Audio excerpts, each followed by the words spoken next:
जिस तरीके से माँ भारती की सुरक्षा जवानों के हाथों हो रही है, जिनके हाथों से ही हमारा देश सुरक्षित है और जिन्होंने दिखा दिया कि अगर हमारे देश पर अगर कोई नज़र उठाएगा तो उसको हम बख्शेंगे नहीं। और तहे दिल से मैं सभी जवानों के, यानी थल सेना हो, जल सेना हो या वायु सेना हो, उनका मैं तहे दिल से शुक्रिया धन्यवाद देना चाहूँगा, नमन करना चाहूँगा कि जिनके हाथों में हमारी सुरक्षा है।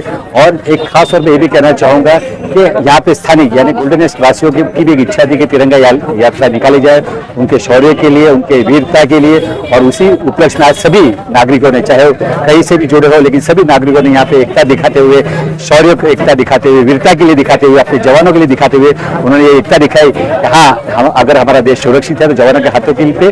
और साथ ही साथ में मैं हमारे प्रधानमंत्री जी का भी धन्यवाद देना चाहूँगा, जिन्होंने हमारी सेना को खुली छूट दी और बताया कि अगर आपको ऐसा लगता है कि देश पर अगर कभी भी कुछ हादसा या नुकसान हो सकता है तो आपको जो कदम उठाना है देश की सुरक्षा के लिए उठा सकते हैं। और उसी कदम को उठाते हुए ऑपरेशन सिंदूर बना, जिस तरीके से हमारे नागरिकों के या हमारी जनता को या हमारे भारतीयों के मन में एक क्लेश था तो जो पहलगाम में जो अटैक हुआ वो ना हो और उसका वापस एक गुस्सा या वापस उसका विरोध करते हुए या उसका बदला लेते हुए हमारे सैनिकों ने वीरता के साथ दिखाया कि अगर कोई आग उठा के देखेगा तो उसकी खैर नहीं होगी। और तहे दिल से आपके माध्यम से मैं अपने जवानों को तहे दिल से नमन करता हूँ और उनका धन्यवाद देना चाहता हूँ। और सभी नागरिकों का यहाँ पे मैं धन्यवाद देना चाहता हूँ जिन्होंने यहाँ पे तिरंगा यात्रा में आकर उस यादगार पल बनाया।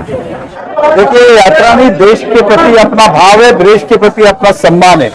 पूरे देश में देशवासी अलग अलग जगह पे तिरंगा यात्रा निकाल रहे हैं और उन सभी सैनिकों को ये महसूस करा रहे, एहसास दिला रहे कि हम सब आपके साथ हैं। जब जब देश की बात आएगी देश इसी तरह संगठित होगा, एकत्रित होगा।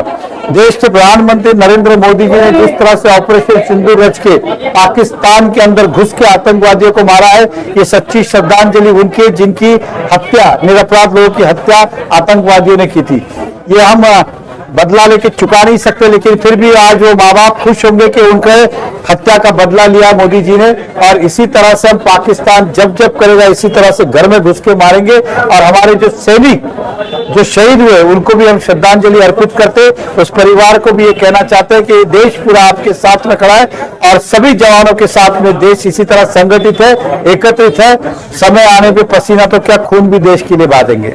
तिरंगा यात्रा किसी एक व्यक्ति या किसी एक पार्टी की नहीं है, हर उस देशवासी की जो देश से प्रेम करता है वो तिरंगा यात्रा में शामिल हुआ है। और जो शामिल नहीं हो सके उन्होंने घरों से उसे सलामी दी है।